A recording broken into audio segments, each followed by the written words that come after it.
guys, welcome back to my channel. Thank you so much for watching my videos and coming back to my channel. And if you haven't subscribed to my channel already, go ahead and do that, and also give me a thumbs up so that I can know that you guys are liking my vlogs. So guys, आज चाहिँ Sunday morning हो र हामी चाहिँ ढिलो उठेको छ र yeah, it is a chill kind of day for us today. र keep on watching. हाम्रो breakfast is ready र for breakfast we are eating toast, दुईटा hash brown अनि egg. मेरो बुढाले नि सेम खाँदै छ. Check this out. मैले चाहिँ कति पछि मेरो हातमा चाहिँ नेल पलिश लगाएको छु. I know it's been a while but I am loving this colour. र यसको कलर चाहिँ डार्क मोभी, हल्का ब्राउनिश कस्तो कस्तो कलरको छ, which is really pretty. I love it. यो नेल पलिशको नाम चाहिँ आई डोन्ट नो के हो. आई विल शो यु कुन चाहिँ लगाएको मैले इन अ बिट है. र यसको नाम पनि नलेखेको रहेछ. आई डोन्ट नो मैले यो केमा पाएँ. यसै ग्ल्याम ब्याग केमा परेको हो क्या मलाई. And the color is really nice. तर यसको माथि चाहिँ टप कोट लाउनु पर्दो रहेछ. अलिकति ग्लिटरी भएर खस्रो खस्रो फिलिङ आएको छ, but it is really pretty. अहिले चाहिँ म मेरो लन्च बनाउँदै हो र लन्चमा चाहिँ आज हामी स्टिकी राइस विथ म्याङ्गो र आइसक्रिम खान लाग्यो. आई नो यो आइडियल छैन फर लन्च, किनभने आई थिंक स्टिकी राइस र म्याङ्गो चाहिँ डिजर्ट जसरी खान्छ थाइल्यान्डमा चाहिँ. But it's summer and it's nice and warm outside. We want something you know sweet अनि फ्रुटी. त्यही भएर I am gonna make this today.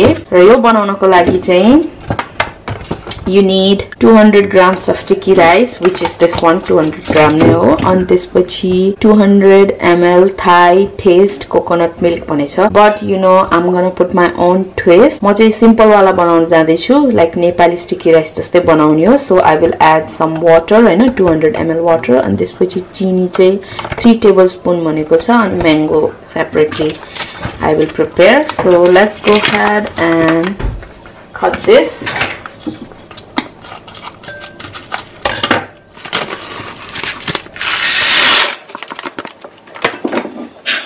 कति राम्रो सेको चामल रहेछ. सो अब यसलाई क्विकली वाश पनि दिइहालौँ.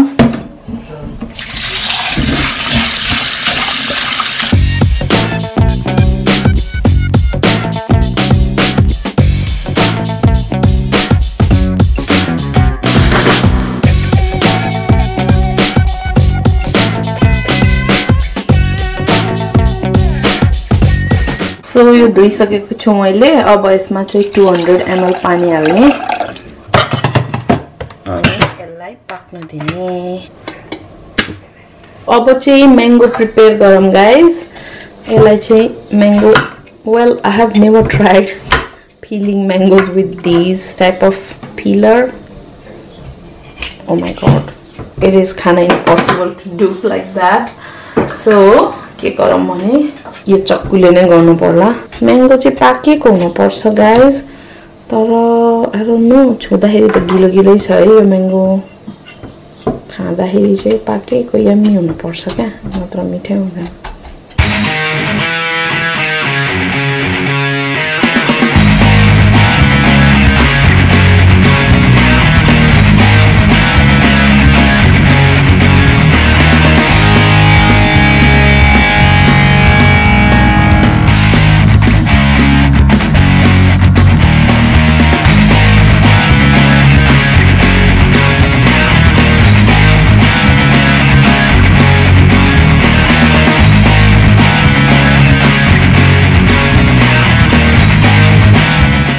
So mango चाहिँ मैले काटेर भ्याइसके. As you guys can see, यो चाहिँ बुढाबुढी मिलेर खानु पर्ला एकछिनमा. So guys, मैले भातमा चाहिँ चिनी नै हाल्न बिर्से रहेछ. So I'm gonna do this now. 3 चम्चा चिनी हाल भनेछ. यसमा अलि पुगेन ल. 3 चम्चा हल्का मिक्स. फेरि छोड्दै. Our sticky rice is ready and it looks so good. Let me try. तर यो पाकेको हो क्या, पाकेकै त होला नि है. पाकेको छिट्टो पाक्दो रहेछ हौ स्टिकी राइस राइस कुकरमा. र गाइज हामीसँग चाहिँ आइसक्रिम भनेको यही मात्रै छ अनि कुल्फी छ. सो यो चलाउनु पर्ला आइसक्रिम चाहिँ. यो हैन मजाले रिमुभ गरेर हल्का हल्का हालेर खाने. So यसलाई चाहिँ गरेर खाने यो आइसक्रिम चाहिँ म्याङ्गो अनि रास्पबेरी आइसक्रिम हो It is really delicious and I'm pretty sure that it will go well with sticky rice and mango. So here's our ice cream. अब चाहिँ यो हार्ट शेपको बटुको छ मसँग यसरी यो स्टिकी राइस हाल्नु पर्यो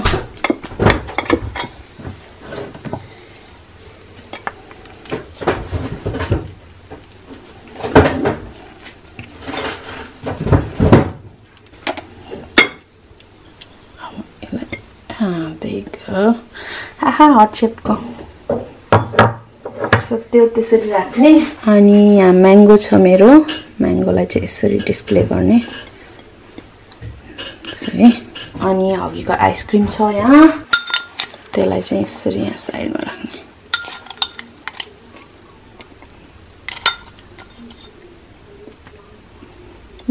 looks so good. Let me show you राम्रोसँग माथिबाट यस्तो देखेको छ मेरो sticky rice with mango ice cream चाहिँ अप्सनल हो तर you know it goes really well with this rice so त्यही भएर मैले बनाएको हो check this out कस्तो राम्रो देखेछ अब बाहिर बसेर खाने हो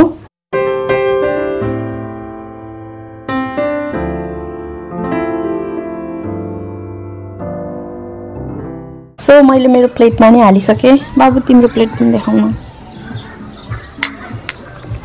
कस्तो मजाको घाम लाग्छ यहाँ बाहिर बसेर खाँदै हो यम्मी अहिले चाहिँ हामी यो युट्युब च्यानल हेर्दै हो जुन चाहिँ के भन्छ अरे त्यसको नाम सेमिस एडभेन्चर्स हैन त्यो हेर्दै बसेको र यो केटी चाहिँ सिंगर पनि हो नि हैन या सिंगर पनि हो एन्ड कान्तिपुर च्यानलमा चाहिँ उसको यो प्रोग्राम आउँदो रहेछ अनि युट्युबमा नि अपलोड गर्दो रहेछ हेर्दै बसेको इट सिम्स फन हैन अघिन चाहिँ पोखरामा गएर दामी दामी एडभेन्चर्सहरु गरेको भिडियोहरु हेरे हामीले यो चाहिँ मुस्ताङमा गएको हो क्या एन्ड इट्स रियली फन हैन यो भिडियो हेरेर चाहिँ हामीलाई पनि पोखरा गएर यस्तो फन एडभेन्चर गर्न मन लाग्यो अनि obviously मुस्ताङमा पनि I really want to go there as well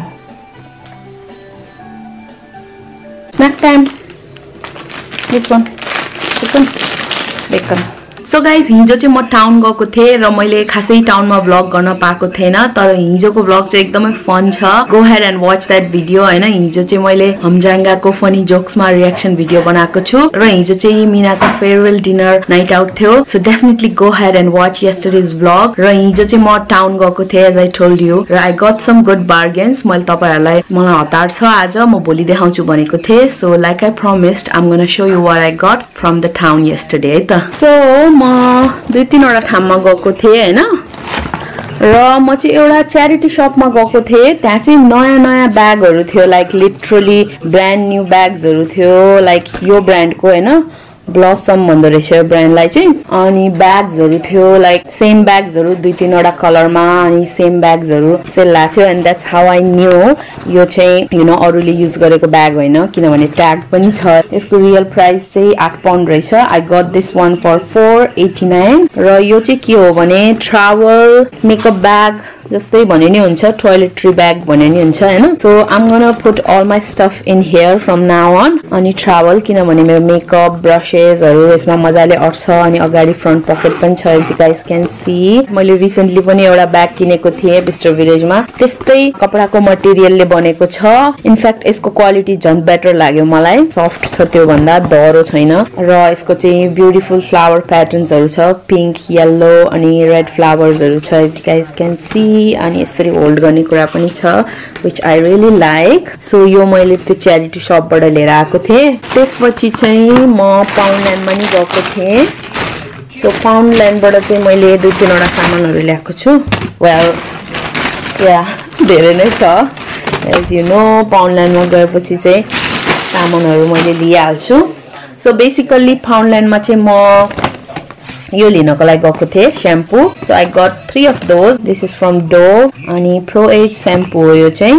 अनि यो म्यागी नुडल्स पनि मैले कताबाट पाउन्डल्यान्डमा भेटाएँ अनि 1 पाउन्डको चाहिँ 5 वटा देखे and that's a bargain guys त्यही भएर आई गट 1 कहिलेकाहीँ यसो खाजा खान हुन्छ भनेर लिएर आएको अनि I also got this utility lighter क्यान्डलहरु बाल्नको लागि चाहिँ यो अलि सजिलो हुन्छ यस्तो खालके लाइटर त्यही भएर यो एउटा ल्याएको छु रेड कलरमा अनि यसको चाहिँ रिफिलर पनि छ as you guys can see so basically यसको यहाँको भित्रको तेल सिद्धेपछि चाहिँ you can put this one and use it again so I really like that so I got this one cling film कस्तो प्रोनाउन्स गर्न गाह्रो भएको मलाई क्लियर वाला यो लिएर आएको छु 50 मिटर्स को सो फाउन्डल्यान्डबाट चाहिँ यति सामान मात्रै ल्याएको थिएँ मैले र म विलको पनि गएको थिएँ अनि विलकोबाट चाहिँ यो टिस्यु लिएर आएको छु कहिले काहीँ काम लाग्छ भनेर दुईटा लिएर आएको छु अनि चेक दिस आउट यो डायरी के भन्छ यो चीजलाई डायरी चाहिँ हैन obviously तर यो चाहिँ फोल्डर हो वेल या फोल्डर हो यो चाहिँ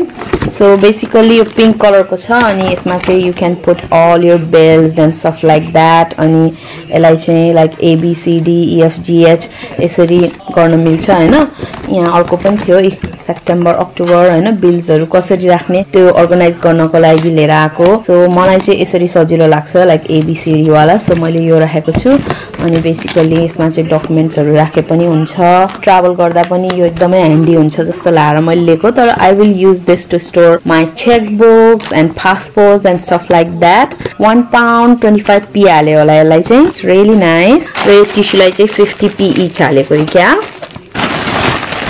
र म चाहिँ डोरेसीमा नि गएको थिएँ र मेरो ब्याग चाहिँ गाइस बाटोमै चुट्टी गएको थियो लुक एट दिस र मैले चाहिँ यो डोरेसीबाट लिएको guys it is so pretty as you guys can see I got this one 20 pound को जुत्ता चाहिँ 7 पाउन्ड मा पाएर ल्याएको this is a glittery silver shoes party बिहाहरुमा लाउन एकदमै राम्रो हुन्छ अनि यो वाइड फिट पनि हो जसले गर्दा चाहिँ मेरो ठुलो खुट्टा चाहिँ खाँदैन भनेर लिएको and I am really happy with my purchase guys yeah यो चाहिँ मैले त्यहाँबाट ल्याएको र मैले चाहिँ यो टप पनि किनेर ल्याएको छु सो यसलाई चाहिँ 2 पाउन्ड पर्यो यो पनि सेलमा नै ल्याएको थियो 6.5 पाउन्ड को चाहिँ 2 पाउन्ड मा पाएको दैट्स अ बार्गेन हैन अनि यसमा चाहिँ कतिवटा टप रहेछ 1 2 3 4 5 6 सो 6 वटा पेयर्स अफ इयरिंग्स छ यसमा चाहिँ ब्लू कलर को पिंक कलर को मिन्ट कलर को अनि लाइट पिंक कलर को अनि त्यसपछि व्हाइट कलर को अनि ब्ल्याक कलर को छ र I will give some of this to my sister as well अनि शेयर गरेर लाउने हो यो चाहिँ I got a very good bargain yesterday जो मैले मुला अनि एउटा पार्टीको ड्रेस पनि किनेको थिएँ समरी वाला दैट्स ऑल माय परचेज अनि आजको लागि यति नै guys thanks for watching today's video I will catch you guys very very soon bye